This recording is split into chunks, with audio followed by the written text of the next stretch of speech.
കഴിഞ്ഞ നിയമസഭാ തെരഞ്ഞെടുപ്പിൽ ഇടതുപക്ഷം ചോദിച്ച ഒരു ചോദ്യമുണ്ടായിരുന്നു. വീണ്ടും വരണോ ആ ഇരുണ്ട കാലം എന്നായിരുന്നു. പവർ കട്ടും ലോഡ് ഷെഡിങ്ങും ഇല്ലാത്ത 10 വർഷമായിരുന്നു കഴിഞ്ഞ പിണറായി സർക്കാരുകളുടെ ആ കാലം. അതിന് മുമ്പുണ്ടായിരുന്ന ഉമ്മൻചാണ്ടി ഭരണത്തിൽ വിവിധ സമയങ്ങളിലായി 6 മണിക്കൂർ വരെ പ്രഖ്യാപിത പവർ കട്ടും ലോഡ് ഷെഡിങ്ങും പിന്നെ അപ്രഖ്യാപിത കട്ട് വേറെയും ഉണ്ടായിരുന്നു. മാത്രമല്ല, ഉണ്ടായിരുന്ന വൈദ്യുതിയുടെ അവസ്ഥ എന്തായിരുന്നു? വോൾട്ടേജ് ഒട്ടും ഉണ്ടായിരുന്നില്ല. അന്ന് നമ്മുടെ പല ആളുകളുടെ വീടുകളിലും ഉണ്ടായിരുന്ന ഒരു ഉപകരണം നിങ്ങൾ പലരും മറന്നുപോയിട്ടുണ്ടാവും, സ്റ്റെപ്പ് അപ്പ്. ഇപ്പോൾ അട്ടത്ത് നോക്കിയാൽ കാണാം ആ ഉപകരണം. വീണ്ടും റെഡിയാക്കി വെച്ചോളൂ. കേരളത്തിന് ആവശ്യമായ വൈദ്യുതിയുടെ 40 മുതൽ 50% വരെ നമ്മുടെ നാട്ടിൽ ഉൽപ്പാദിപ്പിക്കുന്നുള്ളൂ കേരളത്തിൽ. ബാക്കി വേണ്ട വൈദ്യുതി ഉണ്ടല്ലോ, അത് പുറത്തുനിന്ന് വാങ്ങിച്ചാണ് കഴിഞ്ഞ 10 വർഷവും ഇടത് സർക്കാർ തടസ്സങ്ങളില്ലാതെ നമ്മളിലേക്ക് വൈദ്യുതി എത്തിച്ച്. എന്നാൽ ആ പഴയ ഇരുണ്ട കാലത്തെക്കുറിച്ച് മറന്നുപോയ പഴയ തലമുറയും ആ ഇരുണ്ട കാലത്തെക്കുറിച്ച് അറിയാത്ത പുതിയ തലമുറയും ചേർന്ന് ഒരു ഭരണമാറ്റത്തിന് തീരുമാനിച്ചു. അപ്പോഴോ 102ന്റെ ഭൂരിപക്ഷത്തിൽ UDF അധികാരത്തിലെത്തിച്ചു.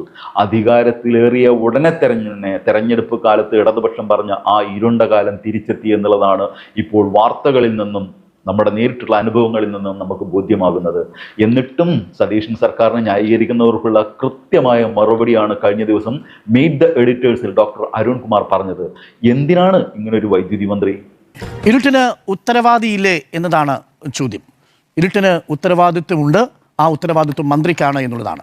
വി.ഡി. സതീശൻ മന്ത്രിയാവുന്ന സമയത്ത്, മുഖ്യമന്ത്രിയാവുന്ന സമയത്ത് നടത്തിയ ഒരു പ്രസ്താവന ഇങ്ങനെയായിരുന്നു: ഈ സർക്കാർ അധികാരത്തിൽ വരുന്നതിനും 2.5 വർഷം മുമ്പേ ഞങ്ങൾ കേരളത്തെ രക്ഷിക്കാൻ വേണ്ടിയുള്ള പദ്ധതികളെക്കുറിച്ച് ആലോചിച്ചിരുന്നു എന്നുള്ളതാണ്. അതായത് പ്രതിപക്ഷത്തായിരുന്നപ്പോൾ അതിൻ്റെ പാതി വർഷവും കേരളത്തെ രക്ഷിക്കാൻ വേണ്ടിയുള്ള പദ്ധതികൾ ആലോചിച്ചതിന് ശേഷമാണ് വി.ഡി. സതീശൻ സർക്കാർ അധികാരത്തിലെത്തി പിറ്റേ ദിവസം മുതൽ കേരളത്തിൽ വ്യാപകമായി പവർ കട്ട് കൊണ്ടുവരുന്നത് എന്നുള്ളതാണ്. കേരളം കാണാതിരുന്ന പലരും കേരളം കാണും എന്ന് പറഞ്ഞു. കേരളം കാണാതിരുന്നത് പലതും കേരളം ഇപ്പോൾ കണ്ടുകൊണ്ടേയിരിക്കുന്നു. ജെൻസി തലമുറയെ സംബന്ധിച്ച് പവർ കട്ട്, രാത്രിയിൽ ഇരുട്ടത്തിരിക്കുന്ന ഒരു കുടുംബാന്തരീക്ഷം, ഇതൊക്കെ കേരളത്തിന് സമ്മാനിക്കുകയാണ്. പ്രതിപക്ഷത്തിരുന്ന് അന്ന് കേരളത്തെയൊക്കെ വിമർശിക്കുകയും ഗവേഷണങ്ങളും ഒക്കെ ചെയ്തിരുന്ന ഇപ്പോഴത്തെ മുഖ്യമന്ത്രി വി.ഡി. സതീശനും ഗവൺമെൻറ്റും. പ്രിയപ്പെട്ട പ്രേക്ഷകരെ, നമുക്ക് എന്തിനാണ് ഇങ്ങനെയൊരു വൈദ്യുതി മന്ത്രി എന്ന് ചോദിച്ചു പോകുന്ന ഒരു സാഹചര്യമാണ്. ഞാൻ 2-3 കാര്യങ്ങൾ പറയാം. ആദ്യത്തെ ചോദ്യം, 3 ചോദ്യങ്ങളാണ് ഞാൻ ഉന്നയിക്കുന്നത്. ഒന്ന്, ഈ എൽനിനോ പ്രതിഭാസത്തെയാണല്ലോ ഇപ്പോൾ എല്ലാവരും കുറ്റം പറയുന്നത്. 91 മുതലുള്ള എൽനിനോയുടെ കൃത്യമായ ഗ്രാഫും കണക്കും നമ്മുടെ കയ്യിലുണ്ട്. കേരളം കണ്ട 91 ശേഷമുള്ള ഏറ്റവും കൂടുതൽ എൽനിനോ പ്രതിഭാസം എഫക്റ്റ് ചെയ്തത് 2023-24 അന്ന് 2023 എൽനിനോ പ്രതിഭാസത്തിന് ശേഷമുണ്ടായ വരൾച്ചയെ തുടർന്ന് ഡാമുകളിൽ അന്ന് അവശേഷിച്ചിരുന്നത് 24.9% ജലലഭ്യതയാണ്. എന്നാൽ ഇന്ന് നോക്കട്ടെ, 21% എന്ന് പത്രം പറയുന്നു, 28% എന്ന് മറ്റൊരു ഡാറ്റ പറയുന്നു. അപ്പോൾ അന്ന് കേരളത്തിൽ പവർ കട്ട് ഉണ്ടായിരുന്നോ? കഴിഞ്ഞ 10 വർഷമായി കേരളത്തിൽ ഇല്ലാതിരുന്ന പവർ കട്ട്, ലോഡ് ഷെഡിങ് വളരെ പെട്ടെന്ന് എങ്ങനെ വന്നു എന്നതാണ് ചോദ്യം. അതിലെ 2-3 കാര്യങ്ങൾ പ്രേക്ഷകർ മനസ്സിലാക്കണം. നേരത്തെ മാധു പറഞ്ഞു ഉപഭോഗം കൂടുന്നു എന്ന് പറഞ്ഞിട്ടുണ്ട്. കൃഷ്ണൻകുട്ടി മിനിസ്റ്റർ പറഞ്ഞിരുന്നു. എപ്പോഴാണ് ഉപഭോഗം കൂടുന്നു എന്ന് പറഞ്ഞത്? പശ്ചിമേഷ്യ യുദ്ധമുനമ്പിൽ നിൽക്കുന്ന സമയത്ത്, ഗ്യാസ് കിട്ടാതെ വരുന്ന സമയത്ത് കേരളത്തിൽ എല്ലായിടങ്ങളിലും ഇലക്ട്രിക് സ്റ്റൗവിൻ്റെയും ഇലക്ട്രിക് ഹീറ്ററുകളുടെയും ഒക്കെ എണ്ണം കൂടുന്ന സമയത്ത്, വിൽപ്പന കൂടുന്ന സമയത്ത് വൈദ്യുതിയുടെ വർധന കൂടി. എത്രയാ വൈദ്യുതി ഉപഭോഗം കൂടിയത്? 115 യൂണിറ്റിലേക്ക് എത്തി. 115 യൂണിറ്റിലേക്ക് ഒരു ദിവസം ഉപഭോഗത്തിനെത്തി. ഇപ്പോൾ എത്രയാണെന്നറിയാമോ? 91. നോക്കൂ, 115 യൂണിറ്റ് പ്രതിദിന ഉപഭോഗമുണ്ടായിരുന്ന ദശലക്ഷം, 115 ദശലക്ഷം യൂണിറ്റ് ഒരു ദിവസം ഉപയോഗമുണ്ടായിരുന്ന സമയത്ത് നിന്നും 91 ദശലക്ഷം യൂണിറ്റ് ഉപയോഗിക്കുന്ന ഒരു ദിവസത്തിലേക്ക് നമ്മൾ എത്തുമ്പോൾ പവർ കട്ട് ഉണ്ടാവുക. 115 ദശലക്ഷം യൂണിറ്റ് പ്രതിദിന ഉപഭോഗമുള്ളപ്പോൾ ഇല്ലാതിരുന്ന പവർ കട്ട് 91 ദശലക്ഷം യൂണിറ്റ് ഉള്ളപ്പോൾ എങ്ങനെ വരുന്നു? അതാണ് ആദ്യത്തെ ചോദ്യം. അതിന് തൃപ്തികരമായ ഒരു ഉത്തരം നമുക്ക് കിട്ടിയേ മതിയാവും. രണ്ടാമത്തെ പ്രധാനപ്പെട്ട ചോദ്യം, ഏറ്റവും കൂടുതൽ കഴിഞ്ഞ ഈ പശ്ചിമേഷ്യയിലെ യുദ്ധ സാഹചര്യത്തിൽ ഏപ്രിൽ മാസത്തിലാണ് ഏറ്റവും കൂടുതൽ വൈദ്യുതി ഉപഭോഗം കേരളത്തിൽ ഉണ്ടാവുന്നത്. അതാണ് ഞാൻ നേരത്തെ സ്മൃതിയോട് ചോദിച്ച ചോദ്യവും അത് സ്മൃതി പറഞ്ഞുകൊണ്ടിരുന്ന സമയത്ത് സൂചിപ്പിച്ചതും. 6056 ദശലക്ഷം യൂണിറ്റാണ് അന്ന് നമ്മൾക്ക് ഉപയോഗിക്കേണ്ടി വന്നത്. ഓർമ്മിക്കണം, ഇപ്പോൾ എത്രയാണ്? 4830. അതായത് 6056 ദശലക്ഷം യൂണിറ്റ് വരെ വന്നിട്ടും പവർ കട്ട് ഈ രീതിയിൽ വ്യാപകമായി ഏർപ്പെടുത്താതിരുന്ന സമയം 4830 ദശലക്ഷം യൂണിറ്റ് ആകുമ്പോൾ പവർ കട്ട് ഏർപ്പെടുത്തേണ്ടി വരുന്ന സാഹചര്യം എങ്ങനെ സൃഷ്ടിച്ചു? ഇതാണ് രണ്ടാമത്തെ ചോദ്യം. മൂന്നാമത്തെ ചോദ്യം, എൽനിനോ പ്രതിഭാസത്തിന്റെ ഇഫക്റ്റ് ആണ് ഇത് സംഭവിക്കുന്നതെങ്കിൽ, ഇത് മുൻകൂട്ടി കാണാൻ കഴിഞ്ഞില്ലെങ്കിൽ എമർജൻസിയിൽ എന്താ ചെയ്തിരുന്നത്? നോക്കൂ, നമ്മുടെ സർക്കാർ പല സംസ്ഥാനങ്ങളുമായിട്ടും ബാർട്ടറായിട്ടും അതല്ലാതെയും നിരവധി തവണ സർക്കാരുകളുടെ അതാത് സംസ്ഥാനങ്ങളിലെ സർക്കാരുകളുടെ ബോർഡുകളുമായിട്ട് ചർച്ച ചെയ്ത് പവർ എക്സ്ചേഞ്ച് വഴി നമ്മൾ വൈദ്യുതി വാങ്ങും. എങ്ങനെയാണ് നമ്മൾ വൈദ്യുതി വാങ്ങുന്നത്? നമ്മൾ വൈദ്യുതി വാങ്ങുന്നത് ഈ 1 മണിക്കൂറോ 1 മണിക്കൂറോ അല്ല വൈദ്യുതിയുടെ സർപ്ലസ് കിട്ടുക. പവർ എക്സ്ചേഞ്ചിൽ അത് 15 മിനിറ്റ് എന്ന നിലയിലാണ്. ഉദാഹരണത്തിന് 12 മണി മുതൽ 12:15 വരെ 15 മിനിറ്റ്. ആ 15 മിനിറ്റ് നേരത്തേക്ക് നമുക്ക് എവിടെയെങ്കിലും സർപ്ലസ് ഉണ്ടോ? നമ്മുടെ ഇപ്പോഴത്തെ വൈദ്യുതി മന്ത്രിക്ക് അറിയാമോ കേരളത്തിൽ ഏതൊക്കെ സംസ്ഥാനങ്ങൾ മിച്ച വൈദ്യുതി ഉൽപ്പാദനം നടത്തുന്നുണ്ട്, ഏതൊക്കെ സമയങ്ങളിൽ ഈ മിച്ച വൈദ്യുതി പവർ എക്സ്ചേഞ്ച് വഴി വിതരണം ചെയ്യുന്നുണ്ട് എന്നതിനെക്കുറിച്ച് എന്തെങ്കിലും ധാരണയുണ്ടോ? ഇനി അങ്ങനെ ധാരണയുണ്ടെങ്കിൽ ഏതെങ്കിലും സംസ്ഥാനങ്ങളുമായി വൈദ്യുതി വാങ്ങാനുള്ള ഒരു കരാറിൽ ഒപ്പിടുകയോ ഒരു ചർച്ച നടത്തുകയോ ആ പവർ എക്സ്ചേഞ്ചുമായി ഏതെങ്കിലും തരത്തിലുള്ള ഒരു എൻക്വയറി എങ്കിലും നടത്തിയിട്ടുണ്ടോ എന്നുള്ളതാണ്. എൻ്റെ അറിവിൽ ഒരു രാഷ്ട്രീയ നീക്കവും ഈ വിഷയത്തിൽ ഉണ്ടായിട്ടില്ല കേട്ടോ. ഒരു രാഷ്ട്രീയ നീക്കവും ഒരു സംസ്ഥാനവുമായിട്ട് ഉണ്ടായിരുന്നില്ല. എന്നാൽ LDF സർക്കാരിൻ്റെ കാലത്ത് അങ്ങനെയല്ല. ഹിമാചൽ പ്രദേശ് സർക്കാരുമായിട്ട്, ഛത്തീസ്ഗഡുമായിട്ട്, നോർത്ത് ഈസ്റ്റേൺ സ്റ്റേറ്റുമായിട്ട്, ബാട്ട സമ്പ്രദായത്തിൽ മധ്യപ്രദേശും പഞ്ചാബുമായിട്ട് വിവിധ സംസ്ഥാനങ്ങളിൽ അതെപ്പോഴാ ഏതെങ്കിലും തരത്തിൽ വേനൽ മഴ കുറയുന്നു എന്ന് കാണുന്ന ഘട്ടത്തിൽ ആ സമയങ്ങളിൽ ഏതെങ്കിലും സാഹചര്യങ്ങളിൽ വൈദ്യുതി 2023 ഡാമുകളിൽ ജലനിരപ്പ് 24% താഴുന്ന ഘട്ടത്തിൽ ആ സാഹചര്യങ്ങളിൽ അതാത് സംസ്ഥാനങ്ങളിലെ മിച്ചമുള്ള വൈദ്യുതി വാങ്ങാനുള്ള ശ്രമം നടത്തിയിരുന്നു. ശരിയാണ്, 9 രൂപയ്ക്കും 10 രൂപയ്ക്കും ഒക്കെ ചിലപ്പോൾ എമർജൻസി സാഹചര്യങ്ങളിൽ വൈദ്യുതി വാങ്ങേണ്ടി വരുന്ന സാഹചര്യമാണ്. എന്തുകൊണ്ട് വാങ്ങിയില്ല?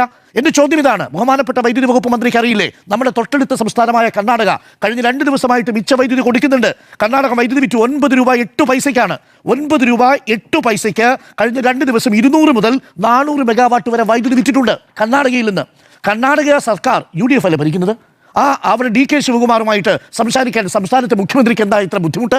DK ശിവകുമാറുമായിട്ട് സംസാരിച്ച് കർണാടക മിച്ച വൈദ്യുതി കൊടുക്കുമ്പോൾ അത് നമ്മുടെ സംസ്ഥാനത്തിന് വേണമെന്ന് പറഞ്ഞാൽ നമുക്ക് എത്ര കുറവുള്ളത്? 450 മുതൽ 600 മെഗാവാട്ട് വരെ കുറവ്. കർണാടക കൊടുത്തത് എത്ര? 200 മുതൽ 400 മെഗാവാട്ട് വരെ വൈദ്യുതി. എന്തുകൊണ്ട് ചർച്ച ചെയ്തില്ല? എന്തുകൊണ്ട് മറ്റ് സംസ്ഥാനങ്ങളുമായിട്ട് ചർച്ച ചെയ്തില്ല? അപ്പോൾ ഇതിനകത്തൊരു രാഷ്ട്രീയമായ ഇച്ഛ കൂടി വേണം. നോക്കൂ, LDF സർക്കാരിൻ്റെ കാലത്ത് 15,204 കോടി രൂപയാണ് വൈദ്യുതി വിതരണ മേഖലയിൽ ചെലവഴിച്ചത്. അതിൻ്റെ ഭാഗമായിട്ടാണ് കഴിഞ്ഞ 10 വർഷം കേരളം ഇരുട്ടിലല്ലാതിരുന്നത്.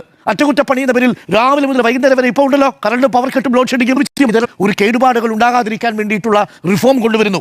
1000 കോടി രൂപയാണ് നിലവിൽ നമ്മൾ ഗ്രിഡുകൾ നമ്മൾ മെച്ചപ്പെടുത്താൻ വേണ്ടിയിട്ട് ഉപയോഗിച്ചത്. അങ്ങനെയൊക്കെയാണ് നമ്മൾ അതിനെ പ്രതിരോധിക്കാൻ ശ്രമിച്ചത്. പക്ഷേ ഒരു ദീർഘവീക്ഷണവുമില്ലാതെ അധികാരത്തിലെത്തി പിറ്റേ ദിവസം വരുന്ന ഒരു വലിയ പ്രതിസന്ധി മറികടക്കാൻ ഒരു ക്രൈസിസ് മാനേജ്മെന്റും ചെയ്യാതെ വൈദ്യുതി മന്ത്രി പറയാണ് ഇത് എത്ര കാലം തുടരുമെന്ന് അറിയില്ലത്രേ. നോക്കൂ, ഒരു ക്രൈസിസ് മാനേജറുടെ വാക്കുകളാണോ അത്? ആ അർത്ഥത്തിൽ നമ്മുടെ വൈദ്യുതി വകുപ്പ് മന്ത്രി ദയനീയമായ പരാജയമാണ്. 2023 എൽനിനോ അടിക്കുന്ന സമയത്ത് ഓഗസ്റ്റ് ആദ്യവാരമാണ് മഴ പെയ്യുന്നത്. അന്ന് ഏപ്രിലോ മെയ്യിലോ ജൂണിലോ കാര്യമായിട്ടുള്ള മഴയില്ല. 2023 കാര്യമാണ് ഞാൻ ഈ പറയുന്നത്. 800 മെഗാവാട്ട് ഷോർട്ടേജാണ് 2023. 800 മെഗാവാട്ട്. അന്ന് ഇതേപോലെ പവർ കട്ട് ഏർപ്പെടുത്തിയില്ല. ഇതേപോലെ സംസ്ഥാനങ്ങളുടെ പവർ എക്സ്ചേഞ്ചിൽ നിന്ന് വൈദ്യുതി വാങ്ങാനുള്ള ഒരു തീരുമാനം എന്തുകൊണ്ട് എടുക്കുന്നില്ല KEB എന്നുള്ളതാണ് ഏറ്റവും പ്രധാനപ്പെട്ട ചോദ്യം. അപ്പോൾ ചുരുക്കത്തിൽ ഞാൻ സമാപിക്കുന്നു. 3 ചോദ്യങ്ങളാണ്. 115 മെഗാവാട്ട് പ്രതിദിന വൈദ്യുതി ഉപഭോഗം ഉണ്ടായിരുന്ന സാഹചര്യത്തിൽ നിങ്ങൾക്ക് പവർ കട്ടില്ല. എന്നാൽ അത് 91 ദശലക്ഷം യൂണിറ്റ് ആകുന്ന സമയത്ത് നിങ്ങൾക്ക് പവർ കട്ട് വരുന്ന സാഹചര്യം. മൊത്തം വൈദ്യുതി ഉപഭോഗം 6056 ദശലക്ഷം യൂണിറ്റ് ആകുമ്പോൾ പവർ കട്ടില്ല. മൊത്തം ഉപഭോഗം 4830 ദശലക്ഷമായി കുറയുന്ന സമയത്ത് പവർ കട്ട് വരുന്നു. മറ്റ് സംസ്ഥാനങ്ങളുമായി ചർച്ച ആലോചിക്കുന്നില്ല, കൂടിയാലോചനകളില്ല, ക്രൈസിസ് മാനേജ്മെന്റ് ഇല്ല എന്നുള്ളതാണ്. അപ്പോൾ എന്തിനാണ് നമുക്ക് ഇങ്ങനെയൊരു വൈദ്യുതി മന്ത്രി എന്ന് നമ്മൾ ചോദിച്ചു പോകും.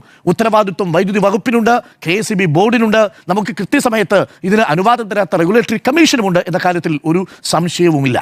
അപ്പോൾ നമ്മുടെ മുഖ്യമന്ത്രിയെ സംബന്ധിച്ചിടത്തോളം മുഖ്യമന്ത്രി സംസാരിക്കുമ്പോൾ 2 സാഹചര്യങ്ങളിൽ ലൈവായിട്ട് നമ്മൾ കാണിച്ചുകൊണ്ടിരുന്നപ്പോൾ മുഖ്യമന്ത്രിയുടെ വേദിയിൽ കരണ്ടുപോയി. പക്ഷേ ചിരിക്കുന്ന മുഖ്യമന്ത്രി ആയതുകൊണ്ട് മുഖ്യമന്ത്രി അത് മാനേജ് ചെയ്യും. പക്ഷേ ചിരിക്കാത്ത മനുഷ്യരുണ്ട് ഇവിടെ. അവർക്ക് സങ്കടമുണ്ട്.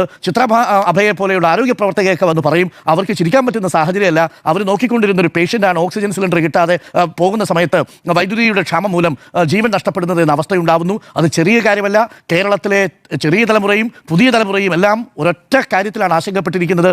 എപ്പോൾ കറണ്ട് പോകും, എപ്പോൾ കറണ്ട് വരും, ഒരു പിടിയുമില്ല എന്നുള്ളതാണ്. തലമുടി വെട്ടുന്നവർ, തുണി തുന്നുന്നവർ, ആശുപത്രിയിൽ കൂട്ടിലിരിക്കുന്ന മനുഷ്യർ, ഹോട്ടലുകളിൽ ഭക്ഷണം തയ്യാറാക്കിക്കൊണ്ടിരിക്കുന്ന മനുഷ്യർ തുടങ്ങി കേരളത്തെ നിക്ഷേപ സൗഹൃദവും വ്യവസായ സൗഹൃദവും ആക്കാൻ വേണ്ടിയിട്ട് ഇറങ്ങിത്തിരിച്ചിരിക്കുന്നവർ വരെ ഇന്ന് തലയിൽ കൈയും വെച്ചിരിപ്പാണ്. ഈ കറണ്ടിൻ്റെ കാര്യം എങ്ങനെയാണെന്ന് പറയുക? ഒരു നിശ്ചയവുമില്ല ഒന്നിനും എന്ന അവസ്ഥയിലാണ് കാര്യങ്ങൾ. മറ്റൊരു വീഡിയോ ആയിട്ട് വരുന്നവരെ എല്ലാവർക്കും ഗുഡ് ബൈ.